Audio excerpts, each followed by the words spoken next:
Hello friends, welcome back to Hyper Games. My name is Joseph and today on PlayStation News, Sony and God of War Ragnarok lead Game Awards nominations, PS5 and Modern Warfare 2 dominate US sales charts for October, after Ragnarok what's next for Santa Monica Studios, Sony contributed to the Callisto Protocol cinematics, The Witcher 3 free upgrade release date announced, and more. Let's get into them. Sony and God of War Ragnarok lead Game Awards nominations. In a livestream held on Monday, Geoff Keighley announced the nominees for the Game Awards with Sony and God of War leading them. The games up for the top Game of the Year award are A Plague Tale Requiem, Elden Ring, God of War Ragnarok, Horizon Forbidden West, Stray, and Xenoblade Chronicles 3.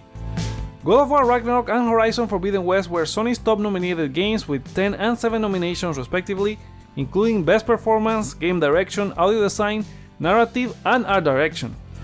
While Gran Turismo earned 2 nominations for Audio Design and Sports Racing Game, and The Last of Us Part 1 had 1 nomination for Innovation in Accessibility. Other games with most nominations include of course Elden Ring, tying Horizon with 7, including Game Direction, Narrative, Art Direction, RPG, and more. Cat Simulator Stray sneaked into 6 nominations, and A Plague Tale Requiem escaped with 5. In terms of publishers, Sony Interactive Entertainment dominated the nominations with 20, followed by Annapurna Interactive and Nintendo with 7 each, and Bandai Namco with 8. This edition of the Game Awards will feature for the first time Best Adaptation, where PlayStation Productions' Uncharted faces Arcane League of Legends, Cyberpunk Edge Runners, The Cuphead Show, and Sonic the Hedgehog 2. The 31 awards will be decided by a blind vote comprised of 90% of the jury and 10% fan vote, while a fan vote category will be back 100% decided by the fans. The Kiddies will take place on December 8th from the Microsoft Theater in Los Angeles, with guest appearances, the Game Awards Orchestra, new game reveals, and more. Here on the channel we're gonna run polls on the Game Awards nominees with results featured on a future video leading to our event live reaction stream. So check that out in the community tab, subscribe and enable notifications to know about our Game Awards picks. With that, which game do you think deserves Game of the Year? Which one will leave with the most awards? Let us know in the comments. PS5 and Modern Warfare 2 dominate US sales charts for October. NPD Group published a sales report for October where the new Call of Duty title became the second best-selling game of 2022 behind Elden Ring, and PS5 continued hardware sales dominance. The top 10 games also included Gotham Knights at number 2, FIFA 23 and Madden NFL 23 dropping 2 spots each, Persona 5 coming back, and Elden Ring not letting go at number 10. PS5 led sales again both by the number of units and dollar sales, followed by Xbox Series consoles. The PlayStation-only ranking top 5 is mostly the same as the overall one, with Modern Warfare 2 leading, Gotham Knights in second, and the sports titles, first party The Last of Us Part 1 at number 9, and Elden Ring closing. Compared to last year, video game software sales were up only by 2%, while hardware was down 10% for a flat year-over-year total spending of $4.3 billion. On another sales report, but now from the UK, God of War Ragnarok beats Elden Ring and Call of Duty. Physical sales for Sony's flagship title managed to beat launch sales for both Elden Ring and Call of Duty Modern Warfare 2, only failing to beat FIFA 23. GFK did note that Modern Warfare 2 sales have been mostly detailed, so once that's counted, God of War may not be the second best, but still doesn't diminish the huge achievement for Kratos. This was helped by the new PS5 bundle representing 12% of the game's total sales, and 60% of all PS5 consoles sold during the week, becoming the biggest week of PS5 sales in the UK for 2022. Ragnarok is also the fastest selling title in the franchise history in the UK, beating the previous game in the series, including 2018's God of War. In related God of War news, YouTuber Jakarta has remade the 40-second teaser trailer for Ragnarok, and they make it to look like PS1 graphics, which looks amazing. You can check the link in the description. And there's a new patch for the game. Version 2.02 adds stability and performance improvements on both PS4 and PS5. Have you started playing God of War Ragnarok? What do you think? Share with us in the comments. After God of War Ragnarok, what's next for Santa Monica? That's a question that God of War 2018 director Cory Barlog replied to in an interview with LA Times. He said the studio is spread out on a lot of different things, but declined to get into any details. Throughout the years, Sony Santa Monica has also worked as a support studio for indie developers, publishing hits like Journey, and it seems they also had a sci-fi focused project that ended up being cancelled. It was rumored that Cory was not gonna be a director for Ragnarok because of those other projects they have been working on. Ragnarok director Eric Williams said that if they decided to move ahead with another God of War game, there will be no shame in that. He also pointed out a moment when he talked to someone from another company who was trying to get him to leave and told him if he wanted to be known as the God of War guy for the rest of his life, something he was very happy to be. What do you think will be next for Santa Monica? A new God of War entry? A reboot or a remake? Or do you think they will work on a new IP? Voice your opinion in the comments below. Is Sony planning to launch NFTs?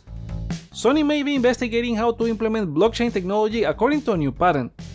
The patent describes the use of techniques and technologies to expand the functionality of digital assets associated with video games and of systems that create, manage, and track sales of those digital assets. Tracking such as knowing when, how, and by whom the digital asset was created, used, modified, rented by, sold to, purchased by, licensed, or exchanged. As with every patent, it doesn't mean it will outright exist, but they are poking with the technology, and it remains to be seen if it will be implemented given the gaming community's disgust over NFTs. Sony's recent loyalty system called PlayStation Stars make use of digital collectibles as rewards, which initially was thought to be NFTs, but Sony clarified the system doesn't employ any blockchain. PlayStation VR2 pre-orders are now live. If you register for an invite, you can now pre-order PlayStation VR through PlayStation Direct in the US, UK, France, Germany, Belgium, Netherlands, and Luxembourg. Again, the system is priced at $550 standalone and $600 bundled with Horizon Call of the Mountain and the charging station for $50. Games can also be pre-ordered through the PlayStation Store, with games starting at $25 such as Tentacular or The Light Brigade, all the way up to $60 as with Horizon Call of the Mountain. A few of the upcoming PSVR 2 games will offer upgrades, so make sure to check that before pre-ordering. An example would be No Man's Sky, as developer Hello Games confirmed the title on PSVR 2 will be available as a free upgrade from February 2023. Will you be pre-ordering PSVR 2? Share with us in the comments. Sony contributed to Callisto Protocol cinematics. Sony's Visual Arts are the studio that initially started working on the recent The Last of Us remake, and they are being linked to another beloved PlayStation franchise in the works. But in the meantime, they have also helped Striking Distance Studios in the upcoming The Callisto Protocol. The news comes from a tweet by Subitech, who noted that the Striking Distance used PlayStation Motion Capture Studio, to which Michael Monbauer, Visual Arts former director, replied the studio also contributed to a lot of cinematics.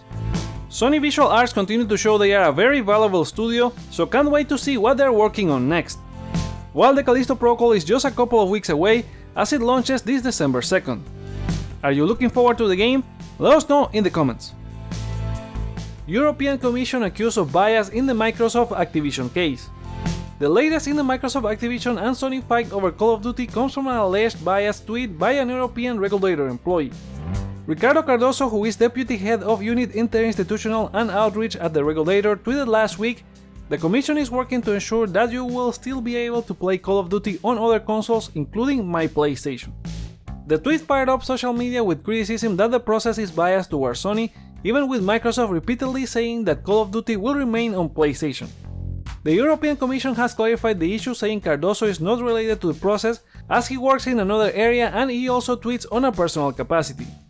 Even so, the dude shouldn't have posted this, as they usually have private knowledge of the process, even if he doesn't work in the same area, just by talking to colleagues, and that is indeed perceived as a bias in the process. The European Commission has recently entered an in-depth investigation into the acquisition, and the same has happened from its counterpart in the UK. In related news, Xbox boss Phil Spencer spoke recently in the Verge Decoder podcast, saying that them writing a contract that says the word forever in it is a little bit silly, but he has no issue with making a longer-term commitment that Sony and the regulators would be comfortable with. Indicating again that Call of Duty will be on PlayStation as long as players want to play Call of Duty on PlayStation.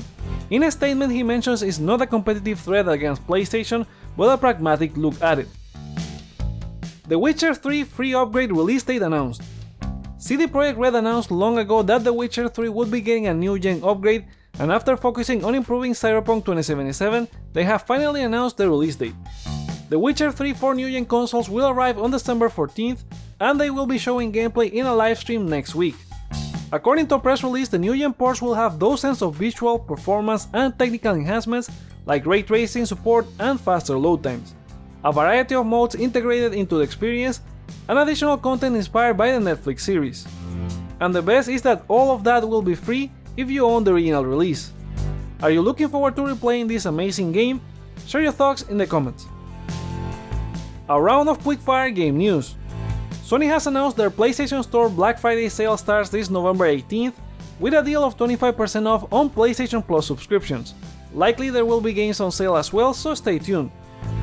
Speaking of PlayStation Plus, the catalog update for Extra, Deluxe and Premium users is now up with Skyrim, Chorus, Rainbow Six Siege, The Division 2, What Remains of Edith Finch, Oddworld Soulstorm, Ratchet & Clank, and a lot more. An update that continues to show the value of Extra and planned doubt on the value of Premium. Final Fantasy XVI may have more than one playable character, that's according to an interview from creative director Kazutoyo Mehiro with GameWatch. There he confirmed that in the early stages you also control characters other than Clive, but it's unclear if he's referring to the full party or just a prologue character. Hogwarts Legacy trophies have been revealed by PowerPix based on the PC achievements. It includes what you can expect from an open world game looking for collectibles and completing side quests besides the main story. There's another rumor going around for Metal Gear Solid 3, but it was kind of what we reported a few videos ago, where the developer Virtuo's website has listed Konami as one of the recent clients. In that video not only we noted that, but the fact they also say they have experience with the Fox engine. NetherRealm's Ed Boon has seemingly teased Mortal Kombat 9 might become backwards compatible. He only replied to a fan who asked for it and said they were looking into the issue. The fighting game is already backward compatible on Xbox, so maybe they're looking into bringing it to PlayStation, hopefully not as part of PlayStation Plus premium streaming. Marvel Avengers, yes it still exists, is getting new content this November 29 in the form of the Winter Soldier with a new heroic mission chain, plus the long-awaited Cloning Lab endgame mission. Resident Evil RE-verse has received an update that added the village as a new stage, Hound Wolf Squad member Tundra also joins as a playable character, then we have new skins for Chris and Jill up for sale based on their Resident Evil 5 appearances, plus new skins for Leon and Ada as additional rewards for the Battle Pass. And those are our PlayStation stories for today. What do you think about the Game Awards nominations? Which one is your game of the year? Share your thoughts on any of the news below, let me know your feedback by liking or disliking this video, check out other videos you may enjoy while you're here, and consider subscribing for more on PlayStation. Thank you so much for watching, my name is Joseph, this is Hype for Games, and let's get hype!